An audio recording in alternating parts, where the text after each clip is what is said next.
नमस्कार, कोल्हापुरी तडका या चॅनेलवरती मी स्वाती तुम्हा सगळ्यांचं मनापासून स्वागत करते। चला तर आज आपण एकदम भन्नाट, कुरकुरीत आणि एकदम खमंग खुसखुशीत अशी अळूच्या पानांपासून एकदम कुरकुरीत अशी अळूवडी करणार आहोत।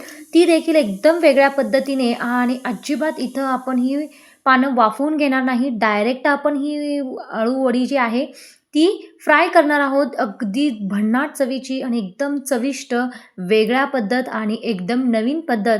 चला तर अशा या कुरकुरीत आणि भन्नाट रेसिपीसाठी एक लाईक नक्की करा आणि आपण या वडीसाठी सुरुवात करूयात।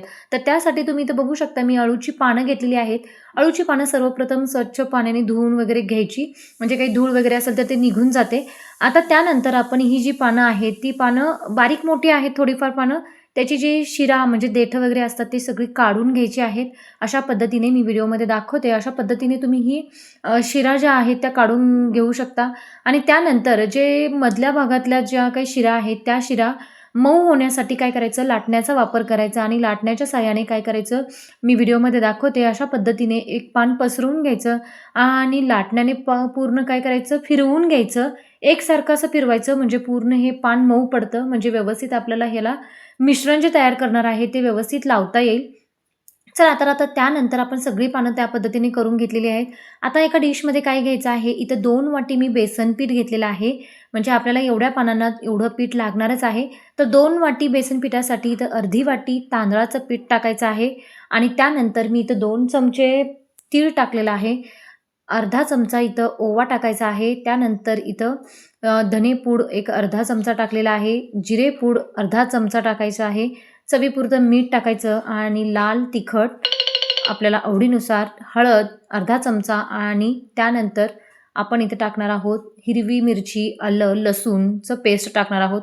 आता आवडीनुसार इथं तुम्ही लसूण आणि आलं घेऊ शकता, म्हणजे मी इथं 8 ते 10 पाकळ्या लसूण आणि 4 ते 5 हिरव्या मिरच्या घेतलेल्या होत्या। हिरवी मिरची आणि लाल मिरचीचं म्हणजे लाल तिखटाचं प्रमाण बघून टाकायचं आहे। आता यानंतर आपण हे सगळं मिश्रण काय केलेलं आहे, म्हणजे मी जे काही हिरवी मिरची, आल्याचं जे काही घेतलं होतं मिश्रण ते टाकलेलं आहे। एक अर्धा चमचा म्हणजे पाव चमचा एकदम कमी सोडा टाकलेला आहे, सोडा जरूर टाकायचा आहे आणि त्यानंतर सगळं एकजीव करून घ्यायचं। आता इथं सगळं एकजीव करून घेतल्यानंतर त्यानंतर मी इथं फक्त 2 चमचे इथं कडकडीत तेलाचं मोहन टाकायचं। तेलाचं मोहन जरूर टाकायचं ह्या मिश्रणामध्ये, म्हणजे एकदम खुसखुशीत अशी ही वडी बनण्यासाठी मदत होणार आहे, त्यामुळे तेलाचं मोहन जरूर टाकायचं आहे।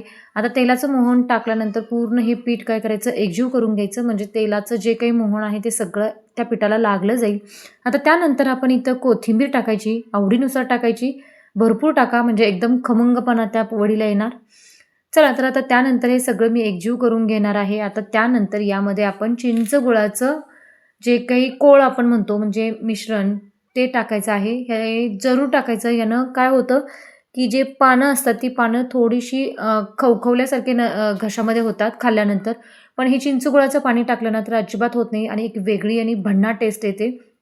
तर पाणी आपण मिक्स करायच्या अगोदर चिंच गुळाचं पाणी कितपत आहे याचं प्रमाण बघून यामध्ये पाणी घालायचं आहे। तर चिंच गुळाचं पहिल्यांदा आपण यामध्ये कोळ टाकल्यानंतर थोडं थोडं पाणी घालून आपल्याला हे मिश्रण तयार करायचं आहे। अगदी घट्ट आणि किंवा एकदमच पातळ करायचं नाही, मी व्हिडिओमध्ये दाखवले असं मध्यम आपल्याला हे पीठ हवं आहे। तर बघू शकता अशा पद्धतीचं याचं मिश्रण तयार झालं पाहिजे, मी इथं व्हिडिओमध्ये दाखवते।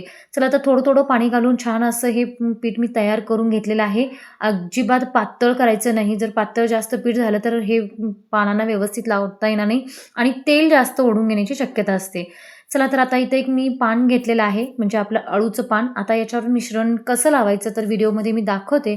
अशा पद्धतीने पहिल्यांदा एक पान ठेवायचं, पूर्ण मिश्रण आपल्या दोन्ही हाताच्या साहाय्याने पूर्ण असं पसरवून घ्यायचं।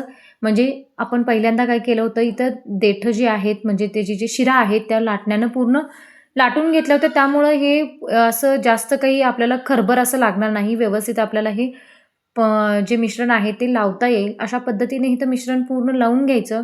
आता पूर्ण लावल्यानंतर दुसरं पान ठेवताना बघा मी इथे व्हिडिओ या पद्धतीने दुसरं पान देखील असं लावायचं आहे, म्हणजे मी व्हिडिओमध्ये दाखवते नंतर पूर्ण जे मिश्रण आपण पिठाचं बनवलेलं आहे ते सगळं लावून घ्यायचं.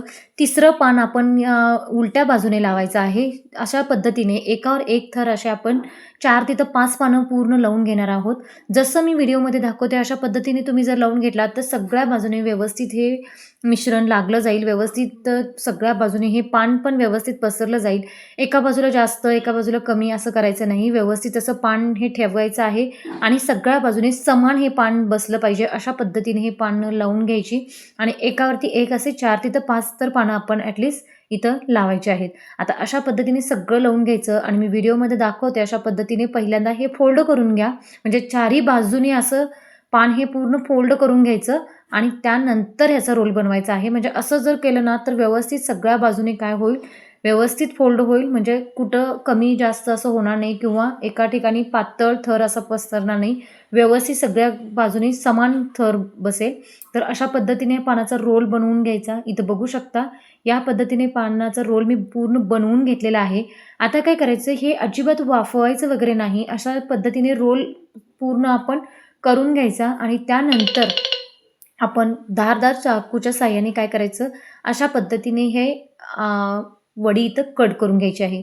तर इथं ही वडी आपण अजिबात वाफायला ठेवली नाही. डायरेक्ट आता आपण ह्या वड्या कट करून घेणार आहोत. म्हणजे जेवढं आपण पीठ मिश्रण लावलं म्हणजे पानांना लावल्या लावल्या लगेचच ह्या वड्या या पद्धतीने कट करून घ्यायच्या आहेत. इथं बघू शकता अशा पद्धतीने मी जे व्हिडिओमध्ये दाखवते या पद्धतीने अशा ह्या वड्या कट करून घ्यायच्या आणि त्याच्या ज्या आतले जे बाजू आहे त्या सगळ्या मोकळ्या करून घ्यायच्या. म्हणजे एक एक वडी घेऊन आपण अशी ही जी आतली जी थर आहेत ते सगळ्या मोकळ्या करून घ्यायचं.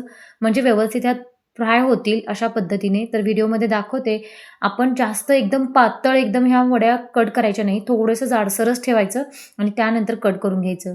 आता इथं गॅसवरती मी तेल ठेवलेलं आहे गरम करायला. आता त्यानंतर आपण वडी काय करणार आहोत, फ्राय करून घेणार आहोत.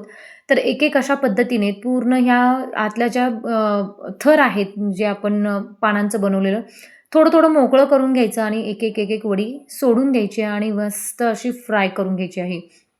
तर इथं तुम्ही फ्राय करताना देखील एक महत्त्वाची टीप लक्षात ठेवा. तर इथं लगेचच सोडल्या आपण वडी उलटपालट करत बसायचं नाही. थोड्याशा बुडबुड्या कमी झाल्यानंतर एक एक वडी आपण इथं उलटपालट करायची आहे. म्हणजे लगेचच वडी सोडल्या उलटपालट करायची नाही किंवा निसटू शकते किंवा तेलात जास्त तेल ओढू शकते. तर लो टू मीडियमवरती गॅस ठेवायचा आणि अशा पद्धतीने एकदम कुरकुरीत होईपर्यंत ही वडी काय करायची आहे, तळून घ्यायची आहे. तर बघू शकता अगदी भन्नाट असा कलर आलेला आहे आणि मस्त दिसायला पण दिसत आहे. तर अशा पद्धतीने इथं वड्या तळून घ्यायच्या आहेत. तर इथं आपण अजिबात पीठ वाफवून घेतलेलं नाही. डायरेक्ट कट केलेल्या आहेत वड्या आणि डायरेक्ट काय केलेलं आहे आपण लगेच तेलामध्ये सोडून ह्या वड्या काय केलेल्या आहेत, फ्राय करून घेतलेल्या आहेत. अशाच पद्धतीने मी तुम्हाला दुसऱ्या स्टेपमध्ये देखील इथं वड्या काय करून दाखवते, फ्राय करून तर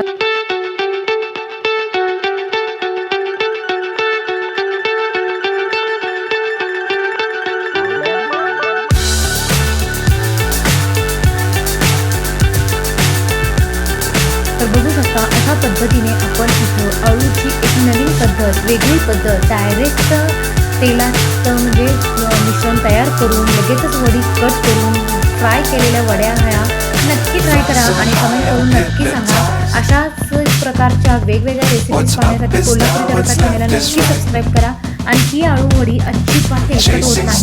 एकदम चकाकीच्या ह्याच्यावरती आलेली आहे. एकदम सुंदर दिसतात. तुम्हाला ही वडी फोडून देखील दाखवते म्हणजे किती कुरकुरीत झाली आहे ते देखील तुम्हाला समजेल. हाताला अजिबात तेल लागलेलं नाही. तुम्ही बघू शकता व्हिडिओमध्ये अजिबात तेलकट होत नाही पण दिसायला किती सुंदर दिसते आणि खायला तर अगदी भन्नाट लागते. यामध्ये आपण किंचित वगैरे पाणी वापरतो त्यामुळे वडी अगदी चविष्ट बनते आणि अळूची पाणी जरूर खावी. चला तर